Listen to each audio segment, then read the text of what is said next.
BBC Bangla. এখন সন্ধ্যা 7:30। একটু পরেই শুনবেন সর্বশেষ বিশ্ব সংবাদ।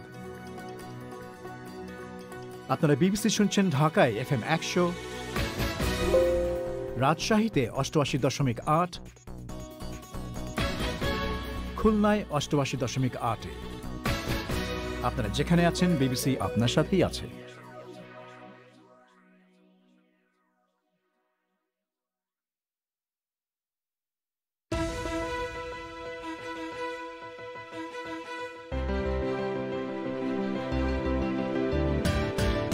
বিবিসি বাংলার প্রবাহে আজকের প্রধান খবর। বাংলাদেশে ডিজিটাল নিরাপত্তা আইনে গ্রেফতার অবস্থায় লেখকের মৃত্যুর প্রতিবাদের মুখে সরকার বলছে আইনটির অপপ্রয়োগ বন্ধের ব্যবস্থা নেওয়া হচ্ছে।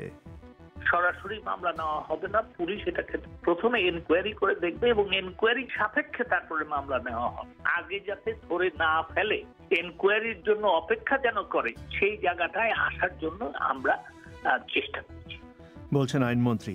ঢাকা বিশ্ববিদ্যালয়ে পরীক্ষায় অসদুপায় অবলম্বনের অভিযোগে 12 জন শিক্ষার্থীকে স্থায়ীভাবে বহিষ্কার। শুনবেন এ নিয়েও। মিয়ানমারে অভ্যুত্থানের বিরুদ্ধে বিক্ষোভ অব্যাহত, অং সান সুচির বিরুদ্ধে আরও 2টি ফৌজদারি মামলা। থাকবে বিশ্ব সংবাদ এবং খেলার খবর। এসব নিয়েই আজ সন্ধ্যের প্রবাহ।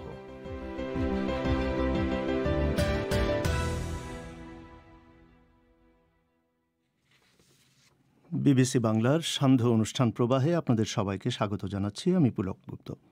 রেডিওতে শর্টওয়েভ ছাড়াও অনুষ্ঠানটি আপনারা শুনতে পাচ্ছেন ঢাকা সহ বাংলাদেশের বড় 10টি শহরে FM প্রচার তরঙ্গে, আর ইন্টারনেটে লাইভ শোনা যাচ্ছে বিশ্বব্যাপী bbcbangla.com এই ওয়েবসাইটে। এখনকার প্রধান খবর। বাংলাদেশে ডিজিটাল নিরাপত্তা আইনে গ্রেফতার অবস্থায় একজন লেখকের মৃত্যুর প্রতিবাদের মুখে সরকার এখন বলছে যে আইনটির অপপ্রয়োগ বন্ধের ব্যবস্থা নেওয়া হচ্ছে। এ ব্যাপারে বিস্তারিত শুনতে পাবেন আজকের অনুষ্ঠানে একটু পরেই। তবে তার আগে আন্তর্জাতিক খবর। মিয়ানমারে সামরিক অভ্যুত্থানে ক্ষমতাচ্যুত নেত্রী অং সান সুচির আইনজীবী বলছেন তার বিরুদ্ধে আরও 2টি অভিযোগে ফৌজদারি মামলা আনা হয়েছে।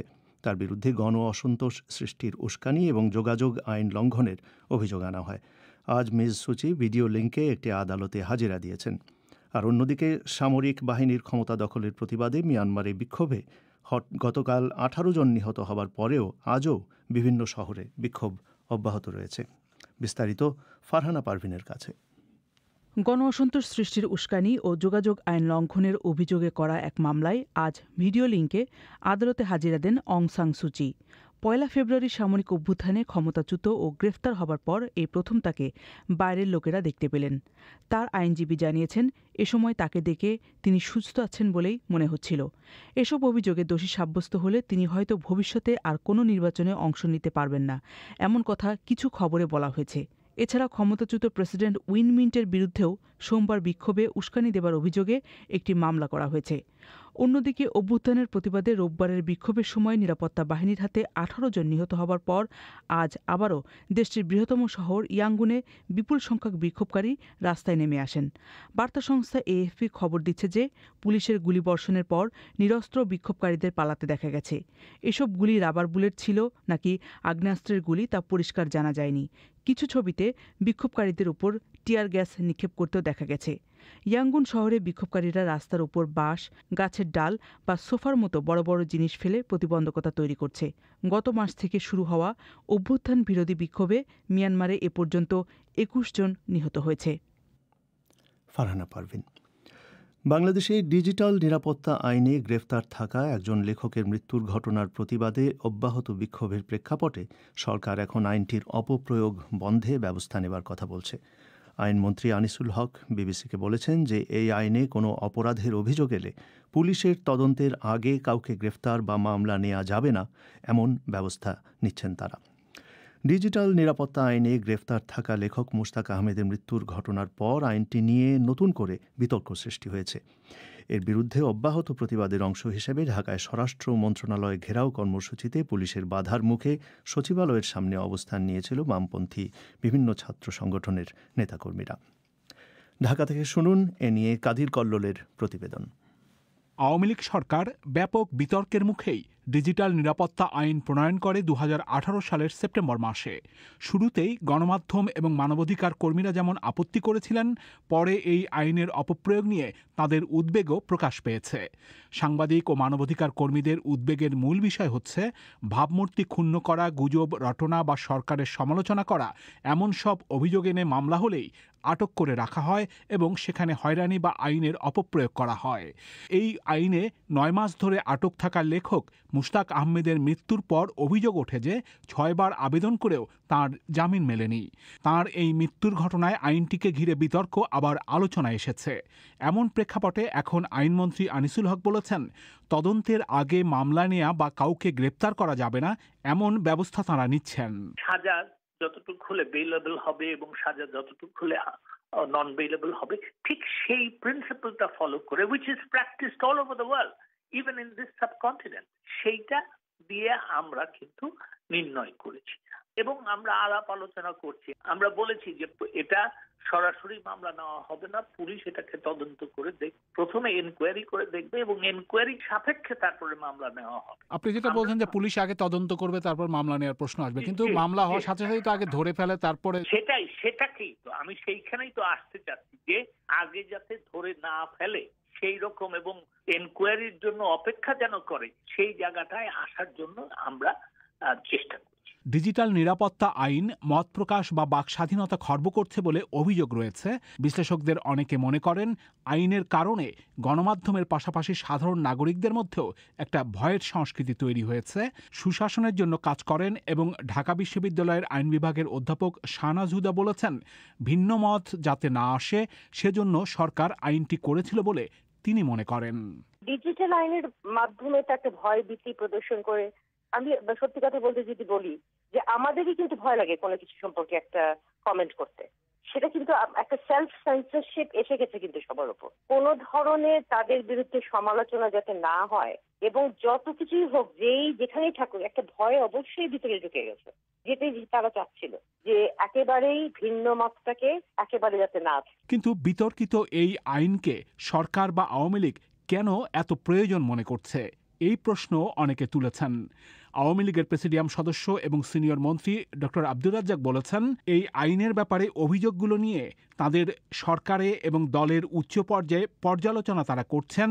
তবে ডিজিটাল দুনিয়ায় নানা অপরাধের প্রেক্ষাপটে আইনটির প্রয়োজন আছে, এটা তাদের সরকার এবং দল মনে করে বলে তিনি উল্লেখ করেন। আইনের সমস্যা হলো যে আইনের অপব্যবহার হচ্ছে কিনা। আমরা অবশ্যই পর্যালোচনা করছি, এ নিয়ে ব্যাপক সমালোচনাও হচ্ছে। তারপরেও সাথে সাথে এটাও আমাদেরকে চিন্তা করতে হচ্ছে যে এই প্রযুক্তিগত এই সুবিধাটাকে আমরা অপব্যবহার করছি কিনা এবং দেশের উন্নয়ন শান্তি আমরা বিঘ্নিত করছি কিনা। আইনমন্ত্রী আনিসুল হক বলেছেন, আইনের অপপ্রয়োগ বন্ধে তারা ব্যবস্থা নিচ্ছেন। এমনকি জাতিসংঘের মানবাধিকার কাউন্সিলের সঙ্গে বিষয়টি নিয়ে আলোচনা চালানোর কথাও তিনি তুলে ধরেন। সব আইনই কিন্তু যখন করা হয় তখন একটা ট্রায়াল এন্ড এরার ফেজে যায়। কথা হচ্ছে যে এখানে কিছু অ্যাবিউজ এন্ড মিসইউজ যদি হয় সেটা কি করে বন্ধ করা হবে, সেইটা বন্ধের ব্যবস্থা আমরা নিচ্ছি। এবং সেটা কিভাবে নিচ্ছি, আমি যে office of the High Commissioner for United Nations High Commissioner for Human Rights, ওনার অফিসের সাথে আমি আলাপ চালাচ্ছি। সারা বিশ্বের এটার সাথে একটা আমরা তুলনা করছি, কোথায় কোথায় এই যে মিসইউজ গুলি যেগুলি ধরা পড়ছে বা অ্যাবিউজ যদি যেখানে হচ্ছে সেগুলির জন্য একটা চেক অ্যান্ড ব্যালেন্স সিস্টেম কিভাবে ডেভেলপ করা যায়, বিল্ট ইন এই আইনের মধ্যে কিভাবে সেটা থাকতে পারে, সেই ব্যবস্থা আমরা করছি। বিশ্লেষকরা বলছেন, আইনটির অপপ্রয়োগ নিয়ে বিতর্ক বা সমালোচনা যে অব্যাহত রয়েছে সেটা আওয়ামী লীগ সরকারের ভাবমূর্তির ক্ষেত্রে দেশে এবং বিদেশেও নেতিবাচক প্রভাব ফেলছে।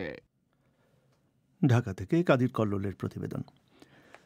ঢাকা বিশ্ববিদ্যালয়ে ভর্তি পরীক্ষা এবং বিভিন্ন বর্ষের কোর্স ফাইনাল পরীক্ষায় অসদুপায় অবলম্বন এবং জালিয়াতির অভিযোগে কর্তৃপক্ষ আজকে 12 জন শিক্ষার্থীকে স্থায়ীভাবে বহিষ্কার করেছে।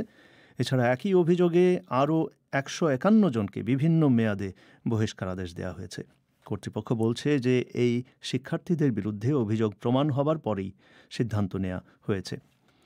গত কয়েক বছরেই ভর্তি পরীক্ষা এবং অন্যান্য পরীক্ষায় জালিয়াতির অভিযোগে ঢাকা বিশ্ববিদ্যালয় বেশ কয়েক দফায় শিক্ষার্থীদের বিরুদ্ধে বহিষ্কারের মতন বিভিন্ন শাস্তির ব্যবস্থা নিয়েছে।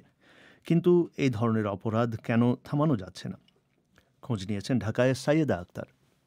ঢাকা বিশ্ববিদ্যালয়ের সিন্ডিকেটের সভায় ডিজিটাল জালিয়াতি এবং অবৈধ পন্থায় ভর্তিসহ বিভিন্ন অভিযোগে ১২ জন শিক্ষার্থীকে স্থায়ীভাবে বহিষ্কার করার সিদ্ধান্ত নেওয়া হয়েছে। এছাড়া আরও ১৫১ জন শিক্ষার্থীকে বিভিন্ন মেয়াদে বহিষ্কার করা হয়েছে।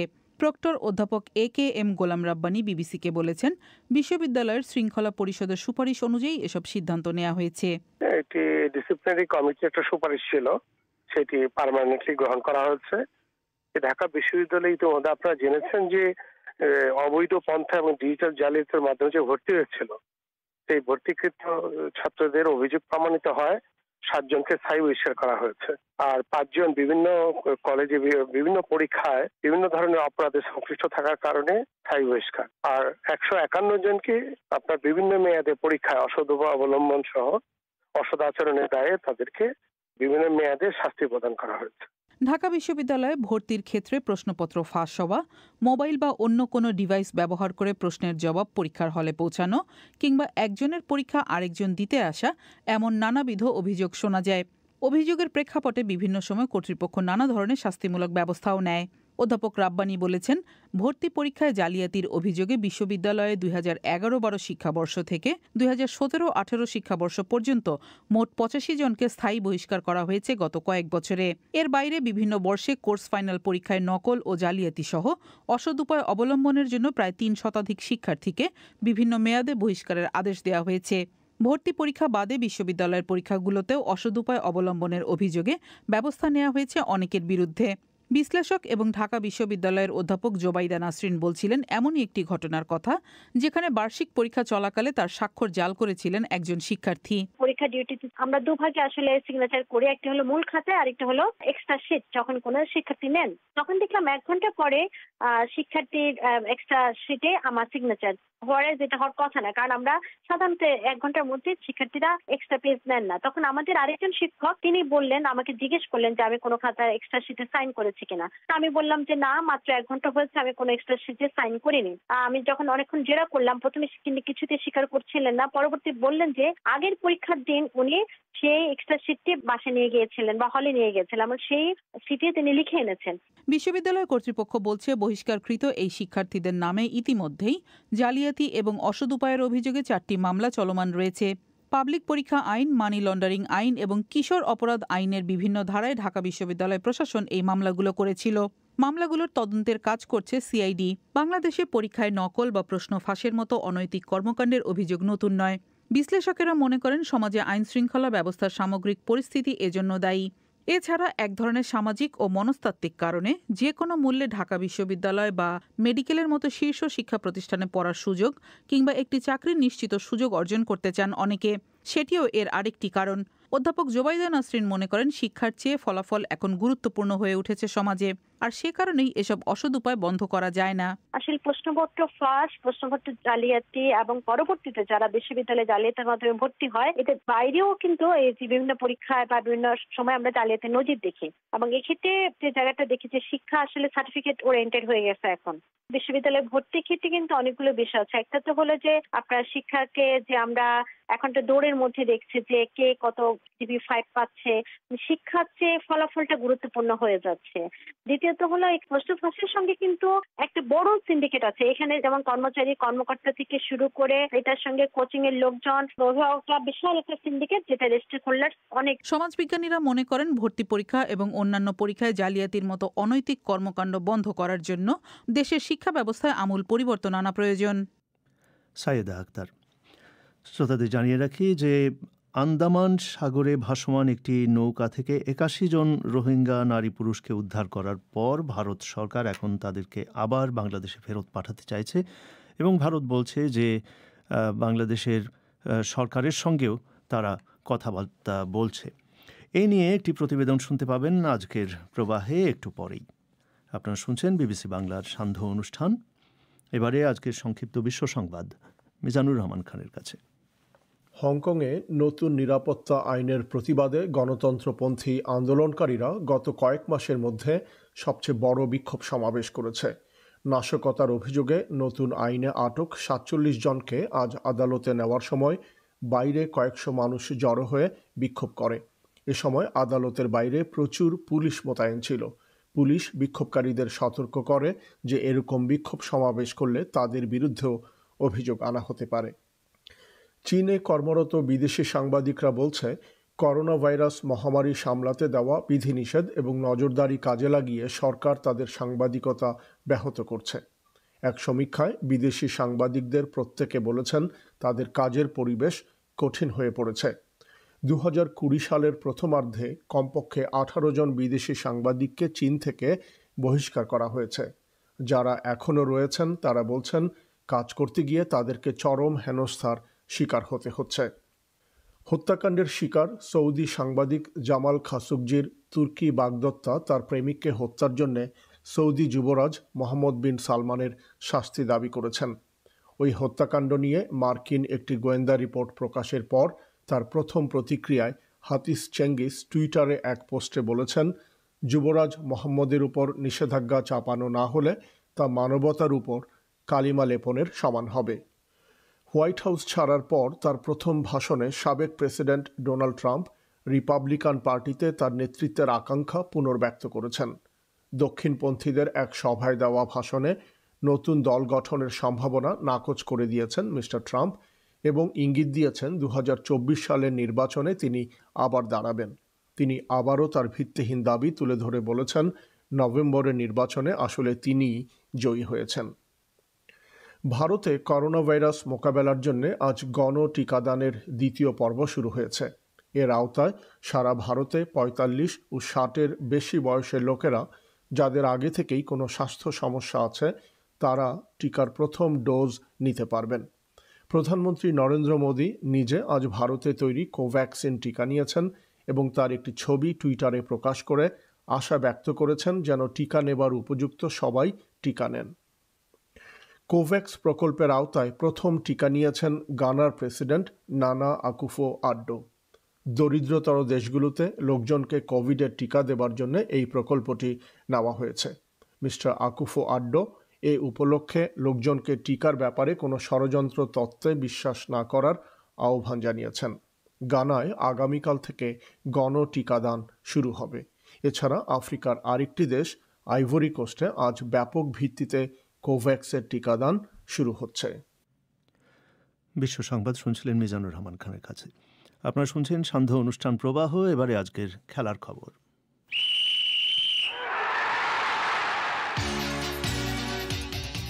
খেলার খবর পড়ছি রাহেল মাসুদ। টেস্ট চ্যাম্পিয়নশিপের ফাইনালে ভারতের ওঠার সম্ভাবনা রয়েছে এবং এশিয়া কাপ একই সময়ে আয়োজন করার কথা এশিয়ান ক্রিকেট কাউন্সিলের। তবে ভারতকে ছাড়া এশিয়া কাপ আয়োজনের কোনো ভাবনা নেই এমন আভাস দিয়েছেন পাকিস্তান ক্রিকেট বোর্ডের প্রধান এহসান মানি। টেস্ট চ্যাম্পিয়নশিপের ফাইনালে আগেই জায়গা নিশ্চিত করেছে নিউজিল্যান্ড। তাদের সঙ্গী হওয়ার লড়াইয়ে আপাতত আছে ভারত ও অস্ট্রেলিয়া। ইংল্যান্ডের বিপক্ষে চতুর্থ টেস্টে হার এড়ালেই অর্থাৎ ড্র অথবা জয় যে কোনো ফল ভারতের পক্ষে এলেই প্রথমবারের মতো আয়োজিত টুর্নামেন্টের ফাইনাল খেলবে ভারত। ইংল্যান্ড জিতলে নিউজিল্যান্ডের মুখোমুখি হবে অস্ট্রেলিয়া। আগামী 18 জুন লর্ডসে শুরু হবে টেস্ট চ্যাম্পিয়নশিপের ফাইনাল।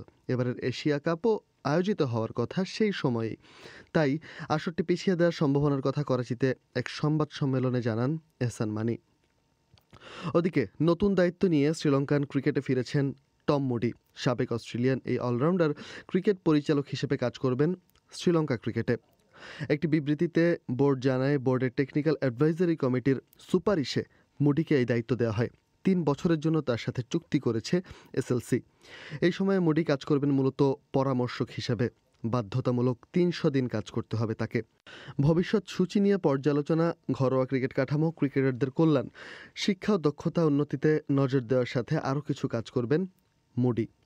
পাকিস্তান সুপার লিগ আর কিছুক্ষণ পরেই মুখোমুখি হবে ইসলামাবাদ ইউনাইটেড ও কোয়েটা গ্ল্যাডিয়েটার্স। ওদিকে বাংলাদেশের ঘরোয়া ফুটবলে ম্যাচ পাতানোর একটি অভিযোগ উঠেছে সম্প্রতি। তা নিয়ে কথা বলেছেন বাংলাদেশ ফুটবল ফেডারেশনের লিগ কমিটির চেয়ারম্যান সালাম মুর্শিদি। তিনি বলেন, এখনো পর্যন্ত তদন্ত চলছে, তবে সুনির্দিষ্ট অগ্রগতির কথা তিনি জানাননি। একটা অভিযোগ এসেছে, সেই অভিযোগের জন্য আমাদের শনাক্ত কমিটি আছে, ম্যাচ শনাক্ত কমিটি আছে। সেই কমিটি এটা নিয়ে কাজ করছেন আপনাদের রিপোর্টের ভিত্তিতে এবং থার্ড পার্টি রিপোর্টের ভিত্তিতে কাজ করছেন। আর আপনারা জানেন আমাদের ম্যাচগুলো কিন্তু ভিডিও ধারণ করা হয়। সেই ক্ষেত্রে আনটিল অ্যান্ড আনলেস আমাদের এই শনাক্তকরণ কমিটি তারা কোনো রিপোর্ট না দিচ্ছে, তত সময় আমি বলবো এটি আসলেই খবরের কাগজ অথবা মিডিয়াতে আছে এই পর্যন্তই। ওদিকে বাংলাদেশের ঘরোয়া ফুটবলের ক্লাবগুলোর দৈন্যদশার কথাও উঠে আসে তার বক্তব্যে। ইংলিশ প্রিমিয়ার লিগে কোনো গোল ছাড়া ড্র করেছে ম্যানচেস্টার ইউনাইটেড ও চেলসি। তবে প্রিমিয়ার লিগে 4 হারের পর জয় পেয়েছে লিভারপুল। শেফিল্ড ইউনাইটেডের বিপক্ষে 2-0 গোলের জয় পায় দলটি। আজ রাতে এভারটন ও সাউদাম্পটন মুখোমুখি হবে। এখনও পর্যন্ত প্রিমিয়ার লিগের শীর্ষে বেশ বড় ব্যবধানে এগিয়ে আছে Manchester City. Spanish club Real Madrid ও রিয়াল সোসিয়েদাদ আজ রাত 2টায় লা লিগার একটি ম্যাচে একে অপরের বিপক্ষে মাঠে নামবে। খেলার খবর শুনছিলেন রায়হান মাসুদের কাছে। আপনি কি শর্টওয়েভ রেডিওতে বিবিসির ইংরেজি অনুষ্ঠান শোনেন? অনুষ্ঠান কি পরিষ্কার শুনতে পান? যদি না পান তাহলে সমস্যাটা একটু বুঝিয়ে বলবেন। এখানে কি অন্য একটি স্টেশনে অনুষ্ঠান চলে আসছিল, নাকি যান্ত্রিক কোনো গোলযোগের শব্দ শোনা যাচ্ছিল? আপনি কোন এলাকা থেকে শুনছেন, কয়টার সময় এবং শর্টওয়েভের কোন তরঙ্গে শুনছিলেন? এসব জানিয়ে আমাদের কাছে এই ঠিকানায় লিখুন worldservice.letters@bbc.co.uk। আবার বলছি, শর্টওয়েভে বিবিসির ইংরেজি অনুষ্ঠান শুনতে কোনো অসুবিধা হলে বিস্তারিত জানিয়ে এই ঠিকানায় লিখুন worldservice.letters@bbc.co.uk। আপনারা শুনছেন বিবিসি বাংলার সান্ধ্য অনুষ্ঠান প্রবাহ। আন্দামান সাগরে ভাসমান একটি নৌকা থেকে 81 জন রোহিঙ্গা নারী পুরুষকে উদ্ধার করার পর ভারত সরকার এখন তাদেরকে আবার বাংলাদেশে ফেরত পাঠাতে চাইছে। ভারত বলছে, যেহেতু এই রোহিঙ্গারা কক্সবাজার থেকে সমুদ্রে ভেসেছিলেন এবং তাদের অধিকাংশের কাছেই জাতিসংঘের শরণার্থী সংস্থা UNHCR-এর দেয়া কার্ড রয়েছে, তাই তাদের বাংলাদেশে ফেরত পাঠানোর ব্যাপারে সে দেশের সরকারের সঙ্গে কথাবার্তা বলা হচ্ছে। তবে বিভিন্ন মানবাধিকার সংগঠন ভারতের এই প্রচেষ্টার সমালোচনা করে বলছে যে শুধু উদ্ধার করেই ভারতের দায়িত্ব শেষ হতে পারে না। আন্তর্জাতিক দায়বদ্ধতা অনুযায়ী এই রোহিঙ্গাদের আপাতত আশ্রয় এবং সুরক্ষার ব্যবস্থা ভারতকেই করতে হবে। দিল্লি থেকে শুভজ্যোতি ঘোষের প্রতিবেদন। গত 11 ফেব্রুয়ারি বাংলাদেশের কক্সবাজার থেকে রোহিঙ্গাদের একটি বেশ বড় দল মোট 64 জন নারী ও 26 জন পুরুষকে নিয়ে বঙ্গোপসাগরে ভেসেছিল এই নৌকাটি। 4 দিন পরেই নৌকোর ইঞ্জিন বিকল হয়ে যাওয়ায় সেটি সাগরে দিশাহীনভাবে ভাসতে থাকে। পরবর্তী কয়েকদিনে অনাহারে ও দুর্যোগে নৌকোর 8 জন আরোহী মারা যান, নিখোঁজ হন আরও একজন। গত সপ্তাহে অবশেষে আন্দামান সির কাছে ভারতীয় কোস্টগার্ডের 2টি জাহাজ গিয়ে বাদবাকি 81 জন রোহিঙ্গাকে উদ্ধার করে তাদের কাছে খাবার দাবার, রসদ, ওষুধপত্র পৌঁছে দেওয়া হয়। We understand that around 47 of the occupants of the boat are in possession of ID cards issued to them by the UNHCR in Bangladesh. ভারতের পররাষ্ট্র মন্ত্রণালয়ের মুখপাত্র অনুরাগ শ্রীবাস্তব দিন 4 আগে বিবিসির এক প্রশ্নের জবাবে এই উদ্ধার অভিযানের খবর জানান। সেই সঙ্গেই তিনি বলেন, নৌকোর আরোহীদের মধ্যে অন্তত 47 জনের কাছে বাংলাদেশে জাতিসংঘের মানবাধিকার সংস্থা বা UNHCR-এর জারি করা পরিচয়পত্র পাওয়া গেছে। ওই পরিচয়পত্রে বলা হয়েছে তারা মিয়ানমারের আশ্রয়চ্যুত নাগরিক এবং UNHCR-এর নথিভুক্ত। তাদের কিভাবে এখন নিরাপদে ফেরত পাঠানো যায় সে বিষয়ে আমরা বাংলাদেশ সরকারের সঙ্গে আলোচনা করছি। We are in discussions with the government of Bangladesh to ensure their safe and secure repatriation. ফলে ভারত যে এই 81 জন রোহিঙ্গাকে তাদের মাটিতে আশ্রয় দিতে চাইছে না সেটা স্পষ্ট। আন্তর্জাতিক মানবাধিকার সংগঠন হিউম্যান রাইটস ওয়াচের দক্ষিণ এশিয়া অধিকর্তা মীনাক্ষী গাঙ্গুলি কিন্তু বলছেন, এরা মিয়ানমারের নাগরিক হলেও আপাতত ভারতেরই দায়িত্ব তাদের সুরক্ষা ও আশ্রয়ের ব্যবস্থা করা। প্রথম রেসপন্সিবিলিটি মিয়ানমারের, তারপরে রেসপন্সিবিলিটি হলো বাকি সব দেশে, অন্য দেশ, সব দেশ যেখানে রোহিঙ্গারা এখন রেফিউজি হয়ে আছে বা যাদের জুরিসডিকশনে তারা আসছে তাদেরকেই ইন্টারন্যাশনাল অব্লিগেশনস ফলো করতে হবে। এখন ইন্ডিয়ার ওয়াটার্সে যখন পেয়েছে, খুব ভালো কথা যে ইন্ডিয়া তাদেরকে রিলিফ দিয়েছে, তাদেরকে ওই নৌকোটাকে রেস্কিউ করেছে। এখন সেকেন্ড হলো যে UN রিলিফ এজেন্সি যে UNHCR, তাদেরকে এদের অ্যাক্সেস দিতে হবে যাতে ওরা ভেরিফাই করতে পারে কি হয়েছে কি না। তারপর তাদের সিকিউরিটি রেসপন্সিবিলিটি প্রাইমারিলি এখন ইন্ডিয়ার উপরে। ইন্ডিয়া যদি এদেরকে আবার বলছে যে আমরা বাংলাদেশ পাঠাতে চাই, বাংলাদেশ বলছে যে না আমরা রাখতে চাই না, আমরা তো এমনিতে একজনকে রেখেছি, আরো কেন আবার এরা যখন চলে গেছে এরা কেন আবার আমরা নেব না, এই কথা বলছে বাংলাদেশ। এখন ইন্ডিয়ার প্রাইমারি রেসপন্সিবিলিটি যে ইন্ডিয়া প্রথমে তাদের নিজেদের ইন্টারন্যাশনাল অব্লিগেশনস মেইনটেইন করে ওদেরকে প্রোটেকশন দেয়। দিল্লি ভিত্তিক রোহিঙ্গা হিউম্যান রাইটস অর্গানাইজেশনের আলী জোহর আবার যুক্তি দিচ্ছেন, পাঠাতে হলে এদের মিয়ানমারেই পাঠানো উচিত, কিন্তু সেটা যতদিন না সম্ভব হচ্ছে ততদিন ভারত কিন্তু তাদের দায়িত্ব এড়াতে পারে না। আসলে এরা তো বাংলাদেশি না, প্রথমত এরা হচ্ছে মায়ানমারের নাগরিক, এরা রোহিঙ্গা। সো ইন্ডিয়ার উচিত মায়ানমারের সাথে কথা বলে মায়ানমারে যখন পরিস্থিতি স্থিতিশীল হয়ে যাবে ততক্ষণ আশ্রয় দিয়ে মায়ানমারে পাঠিয়ে দেওয়া। ইন্টারন্যাশনাল বার্ডেন শেয়ারিং এর মতেও ইন্ডিয়া থেকে এদেরকে রেস্কিউ করে ততদিন রিফিউজ দেওয়া উচিত যতদিন না বার্মাতে সিচুয়েশন স্থিতিশীল হয়ে যাচ্ছে। তো ইউএনএইচসিআর এর এক্সিকিউটিভ কমিটিতে ইন্ডিয়া মেম্বার 1995 থেকে।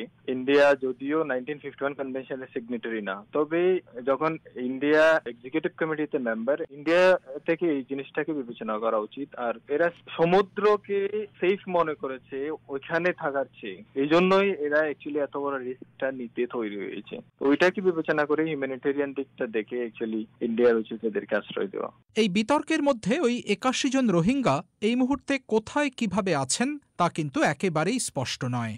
আলী জোহর ও তার সংগঠন শেষবারের মতো তাদের সঙ্গে যোগাযোগ করতে পেরেছিলেন ঠিক 7 দিন আগে, কিন্তু এখন তাদের ওই নৌকাতেই রেখে রসদপত্র জোগানো হচ্ছে নাকি ভারতীয় কোস্টগার্ড তাদের নিকটবর্তী ডাঙায় নিয়ে এসেছে, সে ব্যাপারে দিল্লি কিন্তু একেবারেই মুখ খুলছে না। শুভজ্যোতি ঘোষ। এবারে সামাজিক মাধ্যমের খবর। সামাজিক যোগাযোগ মাধ্যমে আলোচিত নানা ঘটনা ও মন্তব্য নিয়ে হাজির হয়েছি আমি রায়হান মাসুদ এবং আমার সাথে আছেন আমি মুন্নি আক্তার। মুন্নি, বেশ ঘটনাবহুল একটি দিন আজ বাংলাদেশের, বিশেষত ঢাকায়। ডিজিটাল নিরাপত্তা আইনে আটক থাকা অবস্থায় কারাবন্দী লেখক মুশতাক আহমেদের মৃত্যুর ঘটনার প্রতিবাদে চলমান বিক্ষোভের ছবি ও ভিডিও সামাজিক মাধ্যমে ব্যাপক আলোচনা সমালোচনার জন্ম দিয়েছে। আজ বামপন্থী সংগঠনগুলো স্বরাষ্ট্র মন্ত্রণালয়ে ঘেরাওয়ের একটি চেষ্টা করছে। সেই বিক্ষোভ নিয়ে নানান মন্তব্য দেখা যাচ্ছে ফেসবুকে। আশরাফ সিফাত নামে একজন লিখেছেন, বিএনপি বামদল সবাই রাস্তায় মার খাচ্ছে, সবাই যৌক্তিক দাবি নিয়ে রাস্তায়। মিরাজুল ইসলাম লিখেছেন, শক্তি প্রয়োগ করে ক্ষমতায় থাকা যায় না। গতকাল ছাত্রদলের বিক্ষোভে পুলিশের সাথে সংঘর্ষের উদাহরণ টেনে লিমনদেব লিখেছেন, আজকে পুলিশ এত অমায়িক আচরণ করার কারণ কি?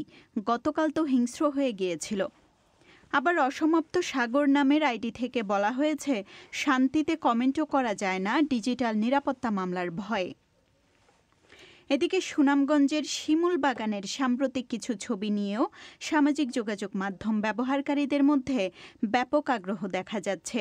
সুনামগঞ্জ শহর থেকে 40 কিলোমিটার দূরে রঙিন জাদুকাটা নদীর তীরে এই শিমুল বাগানের অবস্থান। শুষ্ক মৌসুমে বাগানটির চারদিকে ধুধু বালুচর থাকে। বর্তমানে 33 একর জমিতে 2000-এর বেশি শিমুল গাছ আছে। বসন্ত এলেই হাজারো গাছে ফুল ফুটতে শুরু করে। নানান মন্তব্য আছে এই খবরের নিচেও। মজিবুর রহমান নয়ন বলছেন, আমার পাশের এলাকা, যদিও নেত্রকোনাকে এখন সুনামগঞ্জের মতোই ধরা হয়, তবে অসাধারণ জায়গা, ভালো লাগলো। ফারজানা রূপা লিখেছেন, সরিষা সূর্যমুখীর দিন শেষ, শিমুল ফুলের বাংলাদেশ। অনেকে আবার যাতায়াত ব্যবস্থা নিয়ে অভিযোগও জানিয়েছেন কিন্তু মুন্নি। ঠিক বলেছেন। মোহাম্মদ আলী নামে একজন লিখেছেন যে যাতায়াত ব্যবস্থা খুবই নাজুক। আরাফাত হোসেন মিলাদ লিখেছেন, কিন্তু একটাই, এখানে নিরাপত্তা ঝুঁকি। প্রশাসনের দৃষ্টি আকর্ষণ করব যে নিরাপত্তা সঠিকভাবে দেওয়া হয় না কেন। মূলত বছরের এই সময়টাতে শিমুল ফোটে এবং পর্যটকরা এই সৌন্দর্য দেখতে ভিড় জমান। ওদিকে করোনা ভাইরাসের টিকা নিয়েছেন ভারতের প্রধানমন্ত্রী নরেন্দ্র মোদী। আজ সকালে দিল্লির all India institute of medical sciences হাসপাতালে ভারত বায়োটেকের টিকা নেন নরেন্দ্র মোদী। নানা ধরনের মন্তব্য এসেছে এই সংক্রান্ত খবরের নিচেও। দেবব্রত চক্রবর্তী প্রশ্ন তুলেছেন, ভারতে করোনা ভাইরাসের ডোজের টিকা অনেক আগে এসেছে, তবুও নরেন্দ্র মোদী এত দেরি করে ডোজের টিকা নিলেন কেন? প্রধানমন্ত্রী এত দেরি করে করোনা ভাইরাসের ডোজের টিকা নেয় যদি, তাহলে সাধারণ জনগণ সাহস ভরসা কিভাবে পাবে? অনেকে ঠাট্টাও করেছেন বাংলাদেশের টিকা দেওয়ার পর ছবি তোলার হিড়িক নিয়ে। যেমন আল শাহরিয়ার রাইন লিখেছেন, আশেপাশে কেউ নেই কেন, 15-20 জন না থাকলে কিসের আবার ভ্যাকসিন দেওয়া? আরেকটি খবর নিয়ে সামাজিক যোগাযোগ মাধ্যমে বেশ আলোচনা হচ্ছে। স্থানীয় গণমাধ্যমে প্রকাশিত খবরে বলা হচ্ছে, শেরপুরে 60 ব্যক্তিকে গাঁজা সেবনের দায়ে আটকের পর সংশোধনের জন্য তাবলিগে পাঠিয়েছে পুলিশ। এ সময় পুলিশের পক্ষ থেকে তাদের নতুন পাঞ্জাবি এবং টুপি কিনে দেওয়া হয় বলে খবরে বলা হচ্ছে। ফেসবুকে পুলিশের পক্ষ থেকে নেয়া এমন উদ্যোগকে যেমন অনেকে প্রশংসা করেছেন, আবার মোহাম্মদ মাজেদুল হক বলছেন, ভালো কাজ, তবে আগে মাদক নিরাময় কেন্দ্রে পাঠানো দরকার ছিল। সঞ্জয় কর্মকার নামে একজন লিখেছেন, উদ্যোগ মহৎ, কিন্তু এভাবে কেউ হঠাৎ করে গাঁজার নেশা ত্যাগ করতে পারবেন না। এমন নানা বিষয় নিয়ে আলোচনা ছিল মুন্নি, এবং আজ এ পর্যন্তই। ধন্যবাদ সবাইকে। অনুষ্ঠান শেষ করবার আগে প্রধান খবর আরেকবার। বাংলাদেশের ডিজিটাল নিরাপত্তা আইনে গ্রেপ্তার অবস্থায় একজন লেখকের মৃত্যুর প্রতিবাদের মুখে সরকার এবং আইনমন্ত্রী বলছেন যে আইনটির অপপ্রয়োগ বন্ধের ব্যবস্থা নিচ্ছেন তারা। আমাদের পরবর্তী অধিবেশন পরিক্রমা বাংলাদেশের সময় রাত 10:30টায় শুনবেন আশা করে। এখানেই শেষ করছি আজকের প্রবাহ। ভালো থাকবেন।